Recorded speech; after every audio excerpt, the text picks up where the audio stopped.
দক্ষিণ আসামের দুগ্ধ খাতে নতুন মাইলস্টোন শিলচরে পুরবী ডেয়ারির শুভ সূচনা হতে যাচ্ছে। তার আগে ভেটেরিনারির সামনে ডাবল লেন পাকা পিচ রাস্তা নির্মাণের জন্য 2,30,43,000 টাকার প্রকল্পের শিলান্যাস করা হয়েছে। আজ শিলান্যাস করেন রাজ্যের পশুপালন এবং পশু চিকিৎসা বিভাগের মন্ত্রী কৃষ্ণেন্দু পাল, বরাক উপত্যকা উন্নয়ন বিভাগের মন্ত্রী কৌশিক রায় এবং রাজ্যসভার সাংসদ কর্নাদ পুরকাইস্ত। কাছাড় জেলার শিলচর ঘুঙুর অঞ্চলে সংস্কার করা দুগ্ধ প্রসেসিং কারখানার আনুষ্ঠানিক উদ্বোধন করেন মন্ত্রী কৃষ্ণেন্দু পাল। এই উদ্যোগকে দক্ষিণ আসামের দুগ্ধ খাতে এক গুরুত্বপূর্ণ মাইলস্টোন হিসেবে দেখা হচ্ছে। উদ্বোধনী অনুষ্ঠানে সম্মানীয় অতিথি হিসেবে উপস্থিত ছিলেন সাংসদ পরিমল শুক্লবৈদ্য, বিধায়ক Dipayan Chakraborty, national dairy development বোর্ডের চেয়ারম্যান ডক্টর মিনেশ শাহ সহ অন্যান্য বিশিষ্ট ব্যক্তিবর্গরা। এদিন মন্ত্রী কৃষ্ণেন্দু পাল তার বক্তব্যে জানান, আধুনিক যন্ত্রপাতির সংযোজনের ফলে এই কেন্দ্রে দৈনিক দুধ প্রক্রিয়াকরণ ক্ষমতা 20,000 লিটার পর্যন্ত বৃদ্ধি পাবে। এর ফলে বরাক উপত্যকার সমবায় ভিত্তিক দুগ্ধ উৎপাদকরা সরাসরি উপকৃত হবেন এবং স্থানীয় অর্থনীতি আরও শক্তিশালী হবে। তিনি আরও বলেন, জনগণের স্বার্থে এবং আঞ্চলিক উন্নয়নের লক্ষ্যে সরকার আগামী দিনেও একাধিক উন্নয়নমূলক প্রকল্প গ্রহণ করবে।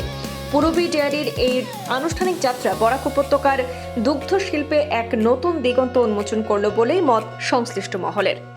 আজকে বিশেষ করে একটা গৌরবময় মুহূর্ত, আনন্দের দিন যে মাননীয় মুখ্যমন্ত্রী মহোদয়ের যে প্রয়াস যে গুয়াহাটির সঙ্গে বরাক উপত্যকাতেও যাতে পুরবী ডেয়ারির কার্যক্রম শুরু হয় এবং মাননীয় মুখ্যমন্ত্রী মহোদয়ের নির্দেশ মর্মে প্রথমে আমরা এই প্রসেসিং ইউনিটটাকে 10 কোটি টাকা ধার্য করা হয়েছে, 20,000 লিটার মিল্ক প্রসেসিং ইউনিট, এবং এই 20,000 লিটার প্রত্যেক দিন এখানের মধ্যে মিল্ক প্রসেসিং ইউনিটটা আজকের থেকে সূচনা হয়েছে, শুরু হয়েছে, এবং সবাই যাতে আমরা একটা ভালো উন্নত মানের দুধ সবাই যাতে গ্রহণ করতে পারেন, তার কারণে মাননীয় মুখ্যমন্ত্রী মহোদয়ের এই প্রয়াস সত্যিকার অর্থে আজকে পথ চলা শুরু করেছে। বিগত দিনে আমরা দেখেছি এভাবে আরও তৈরি হয়েছিল আমুল, কামুল বা অন্যান্য, তারপর দেখা গেছে 2 বছর বা 2.5 বছর পর শেষ। তো এই আজকে একটা কথা বলি, যেখানে ডক্টর হিমন্ত বিশ্ব শর্মা মহাশয় আছেন আর পুরবী ডায়েরি, আপনারা একবার গুয়াহাটি সবাইকে নিয়ে যাব, সবাই যাবেন এবং ঘুরবেন, দেখবেন পুরবী ডায়েরির ভিজিট করা দরকার। এবং আমি এমডি মহাশয়কে বলবো, আপনারা গেলে বুঝতে পারবেন যে পুরবী ডায়েরি কী কাজ করছে।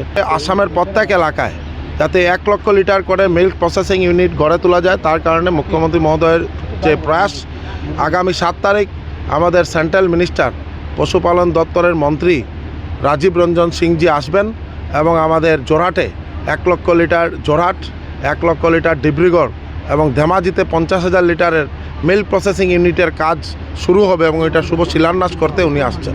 আমাদের যেটা আজকের থেকে যা শুরু করেছে, 5 তারিখ থেকে বিক্রি শুরু হয়ে যাবে, কিন্তু আমাদের যেটা সংগঠিত পদ্ধতিতে যে দুগ্ধ উৎপাদন, যে প্রত্যেকজন কৃষকদের সঙ্গে মিলে একটা কোঅপারেটিভ সোসাইটি তৈরি করে একদম সংগঠিত পদ্ধতিতে যাতে কালেকশন করা যায়, প্রত্যেকজন কৃষকের যে গোপালন যারা করছেন ওনাদের থেকে এই মিল্ক কালেকশন করে এইখানে এনে এখানে প্রসেস করা হবে, তারপর এখানে প্যাকেটিং করা হবে, লস্যি তৈরি করা হবে, উন্নত মানের পনির তৈরি করা হবে।